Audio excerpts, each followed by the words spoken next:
সম্মানিত ভিউয়ার, আসসালামু আলাইকুম। আজকে আরেকটি ভিডিও নিয়ে উপস্থিত হয়েছি। ভিডিওর বিষয় হচ্ছে ওয়াশিং মেশিন রিপেয়ার। এই ওয়াশিং মেশিনের সমস্যাটা কি আমি আপনাদেরকে বলি। এখানে আপনার যে ওয়াশিং মোটরটি আছে, এই মোটরটি ঠিকই ঘুরতেছে, কিন্তু এটার স্পিড কম। ওয়াশিং এর যে ইম্পেলার বা যে ফ্যানের মতো এটা আছে, এটি আপনার আস্তে ঘুরতেছে। এটি কেন আস্তে ঘুরতেছে এটা আপনার আজকে খুঁজে বের করবো এবং এটি রিপেয়ার করব। থাকুন সম্পূর্ণ ভিডিওর সাথে। সম্পূর্ণ ভিডিওটি ধৈর্য সহকারে দেখুন, তাহলে আশা করি কিছু শিখতে পারবেন। প্রথম অবস্থায় এটাতে আপনার কাপড় ছিল, এখন আমরা কাপড় সরিয়ে নিয়েছি। এখন আমরা চালিয়ে দেখি এটি ঘুরে কিনা ঠিকঠাক মতো। এটা এখন ঠিকঠাক মতো ঘুরতেছে দেখতেছি, তো বন্ধ হওয়ার পরে ঘুরে কিনা আমরা হাত দিয়ে এটি ধরে দেখবো। যদি হাত দিয়ে ধরা ঠিক না, তারপরে দেখতেছি এই যে এটি ঘুরতেছে না, তার মানে আমরা আপাতত প্রথম অবস্থায় বুঝতে পারতেছি যে মোটরটি ঠিকই চলতেছে, ওয়াশিং মোটরটি। কিন্তু আপনার যে এটা আছে, এটা বেল্ট যেটা আছে কাপলিং করা, ওই বেল্টটি লুজ আছে। এখন আমরা এটি দেখবো, খুলে দেখার পরে এটি বের করার চেষ্টা করবো ইনশাআল্লাহ। আমরা এটাকে বাইরে বের করে আনলাম। এখানে এটা হচ্ছে সাপ্লাই কোড, ইনপুট সাপ্লাই, আর এটা হচ্ছে ড্রেন পাইপ। এই যে পাইপটা আছে এটা হচ্ছে ওয়াশিং মেশিনে ইনলেট, ফানি ইনলেটের যে পাইপটা আছে, এটা হচ্ছে ওয়াশিং যে মোটরটা, ওয়াশিং চেম্বারের জন্য। আর এই পাশে আরেকটা ইনলেট আছে ফানি, এটা হচ্ছে স্পিন করার যে মোটরটা আছে ওইটার জন্য, অর্থাৎ আমরা ফানি সরানোর জন্য যেটা ইউজ করি ধোয়ার পরে, ওইটার জন্য। এইখানে এটার জন্য আমাদের এই যেটা ঠিক আছে, এই সেকশনটা স্পিন সেকশনটা ঠিক আছে, কিন্তু আমাদের এই যে ওয়াশিং চেম্বারটা একটু সমস্যা। যখন মোটর ঘুরে এটি ধরে রাখলে এটি ঘুরে না, কিন্তু মোটর ঠিকই ঘুরে, তার মানে বেলটা লুজ আছে। এখন আমরা খুলে দেখবো এর অন্য কোনো সমস্যা আছে কিনা। এদিকে এই পিছনের চেম্বারটা খুলবো, খুলে দেখবো। ওয়াশিং রেটিং দেওয়া আছে আপনার, রেটেড ইনপুট পাওয়ার হচ্ছে 480 ওয়াট। যখন দুইটা মোটর একসাথে চলে মনে হয় না, সরি, যখন ওয়াশিং মোটর চলে তখন ওয়াশিং মোটরের পাওয়ার হচ্ছে 480 ওয়াট। ফ্রিকোয়েন্সি 50, 220 ভোল্টে চলে। সর্বোচ্চ 11 কেজি অব্দি লোড নিয়ে ঘুরতে পারে এটা। এখানে আপনার বেল্টটি আমার মতে সম্ভবত লুজ হওয়ার একটাই কারণ, 11 কেজির বেশি ক্যাপাসিটি এখানে ব্যবহার করা হয়েছে, যার কারণে এটি বেল্টটি লুজ হয়ে গেছে বা আদার কোনো কারণে সমস্যা হতে পারে। আর এখানে স্পিন রেটিং, অর্থাৎ আমরা যে কাপড় শুকানোর জন্য, পানি সরানোর জন্য যে এই মোটরটি আছে, এটির ওয়াট হচ্ছে 170 watt. Frequency 50, voltage 220 voltage, capacity হচ্ছে 6 কেজি, অর্থাৎ 6 কেজি পর্যন্ত, পানি ছাড়া 6 কেজি পর্যন্ত আমরা এখানে কাপড় ইউজ করতে পারবো। ওয়াটার প্রুফ ডিগ্রি IPX 60, যেমন ওয়াটারের একটা সার্টিফাইড থাকে, ওইটা নেওয়া আছে। এখানে আমরা এখন এই কভারটি খুলবো। কভারটি খোলার পরে দেখবো কি অবস্থা।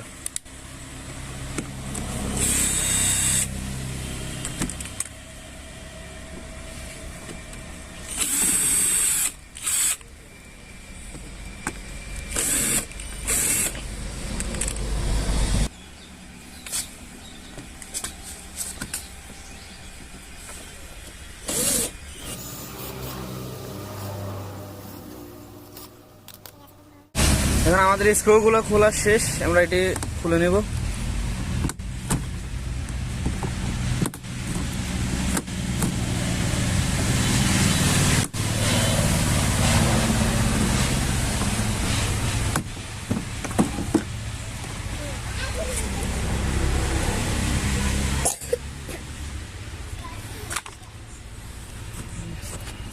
ওটা শেষ। এখানে এখন আমাদের এই যে কানেকশন ওয়্যারগুলো আছে, এখানে আপনার টুইন ক্যাপাসিটার একটি আছে, টুইন ক্যাপাসিটার এটা খুলে দেখানো যাচ্ছে না, এখানে কানেকশন আছে। এটা হচ্ছে আপনার, এই মোটরটি হচ্ছে আপনার স্পিন মোটর, অর্থাৎ যেটা দিয়ে আমরা পানি সরাই ওই মোটরটা। আর এটা যেটা আছে, এই মোটরটা হচ্ছে ওয়াশিং মোটর।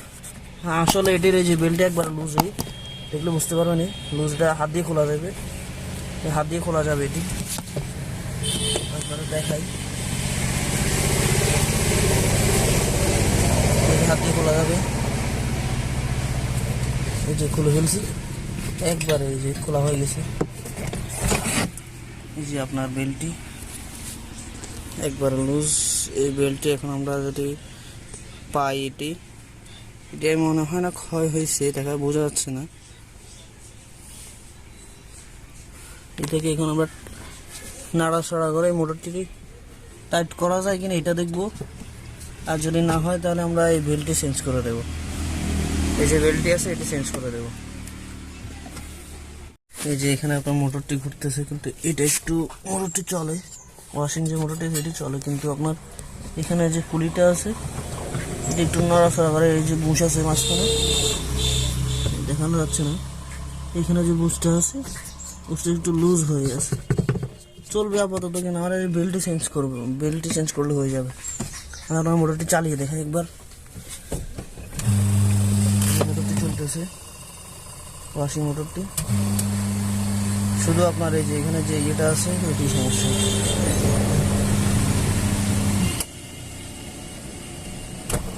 এই মোটরটি রিভার্স ফরওয়ার্ড চলে, এখন যদি ফরওয়ার্ড চলে, এখন এদিকে উঠতেছে, এভাবে উঠতেছে, এটি এইভাবে উল্টা ক্লকওয়াইজ অ্যান্টি ক্লকওয়াইজ, এখন আবার উল্টা দিকে উঠতেছে, ক্লকওয়াইজ অ্যান্টি ক্লকওয়াইজ। তো আমরা এর পরবর্তীতে আমি বেল্টটি এনে লাগিয়ে, বেল্টটি একবার অবশ্য আপনারা লাগিয়ে দেখাই, দেখানোর পর আপনারা বুঝবেন এটি চলে কি চলে না, বেল্টটি লুজ কিনা এটা লাগিয়ে দেখাচ্ছি।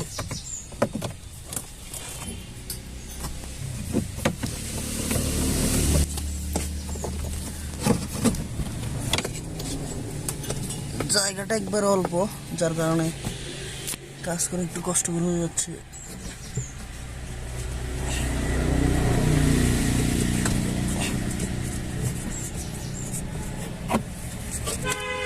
হয়ে গেছে যে এই যে এটা অনেক লুজ, চালিয়ে দেখাই।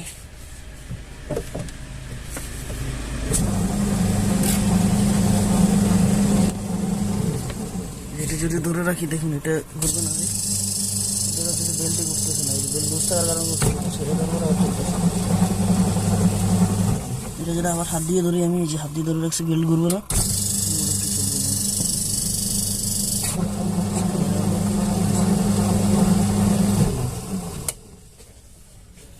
এটা কিন্তু হাত দিয়ে করতে যাবেন না, এটা আমি শিওর যে এটি অতিরিক্ত লুজ, এই কারণে আমি হাত দিয়ে ধরছি।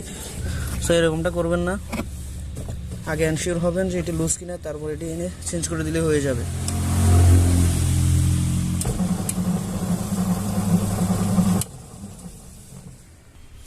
এখানে এখন আমরা আরেকটি কাজ করবো, আরেকটি কাজ, এটা হচ্ছে আমার বেল্টটি যেহেতু লুজ, সেটা আমরা বেল্টটি পাওয়া যাবে না এখন, তাৎক্ষণিক পাবো না।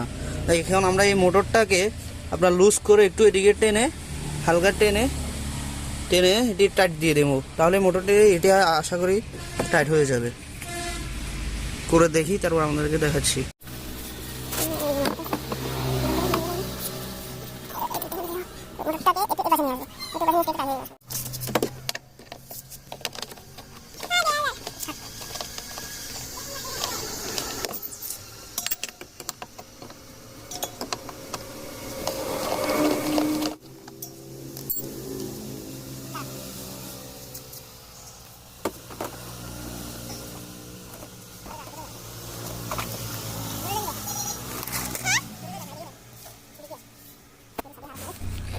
এখন আমাদের মোটরটি একটু এদিকে অন্যদিকে এনে টাইট দিয়ে লাগানো শেষ। এখন আমরা বেল্টটি লাগিয়ে দেখব কাজ হয় কিনা।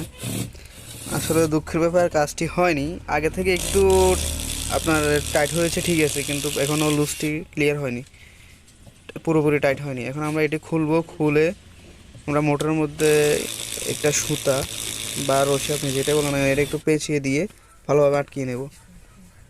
আপনার সুতা পেঁচানোর পরের অবস্থা এটা, বেল্টটা আগে থেকে অনেক টাইট হয়েছে।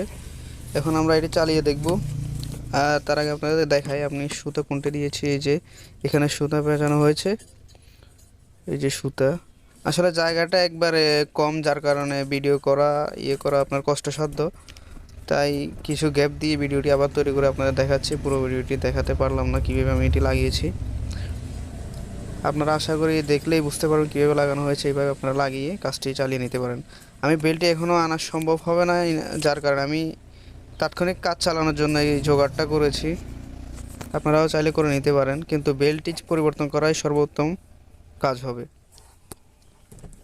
এখন আমরা এটি চালিয়ে দেখব। আগে আমরা মোটরটি চালানোর সময় ধরে রাখছিলাম ওই যে মোটরের যে পুলি পাশে আছে, ওয়াশিং মোটর পুলিটা, ওটা ধরে রাখছিলাম কিন্তু মোটর তারপরে চলতেছিল, বেল্ট ঘুরে নাই। এখন আমরা ধরে দেখব এটি চলে কি না। এটি ধরে রাখা যাচ্ছে না, আপনার হাত ছিটকে ফেলে দিচ্ছে। এটি করা ঠিক না, করতে যাবেন না। এটি এটি আপনার রিস্কের ব্যাপার। অনেক সময় হাত আটকে আপনার আঙুল আটকে আঙুল ভাঙার সম্ভাবনা থাকবে। এটি করতে যাবেন না, দক্ষ ছাড়া এটি করতে যাবেন না। এই যে আমরা দিচ্ছি, এই যে এটি এই যে মোটর সহ লক হয়ে গেছে। আগে আপনার মোটর গুড ছিল কিন্তু এখন মোটর সহ লক হয়ে গেছিল। আশা করা যায় এখন আপনার এই ওয়াশিং মেশিনটি আরও দীর্ঘ সময় ধরে ব্যবহার করা যাবে। পরবর্তীতে যদি আবার সমস্যা হয় তাহলে নতুন বেল্ট এনে আপনাকে লাগাতে হবে, আর এরকম জোগাড় কাজ হবে না। এই যে আমার কাজ কমপ্লিট। আমি আপনাদেরকে উপর দিয়ে আবার একবার দেখাচ্ছি ভালোভাবে কাজটি কিভাবে করা হয়েছে। এখন কাজ করতেছে কিনা প্রপারভাবে ওইটি দেখাচ্ছি।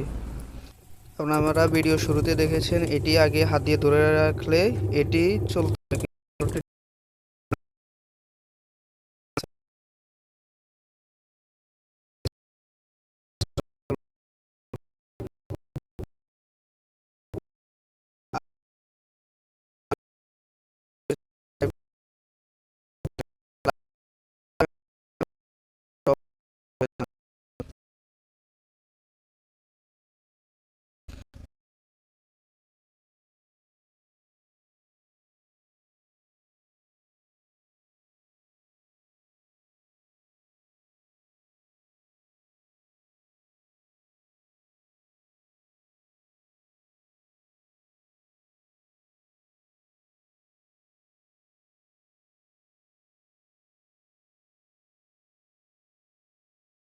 এটা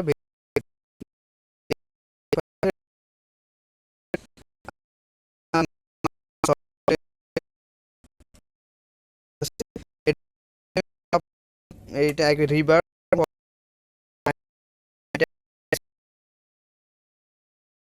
সব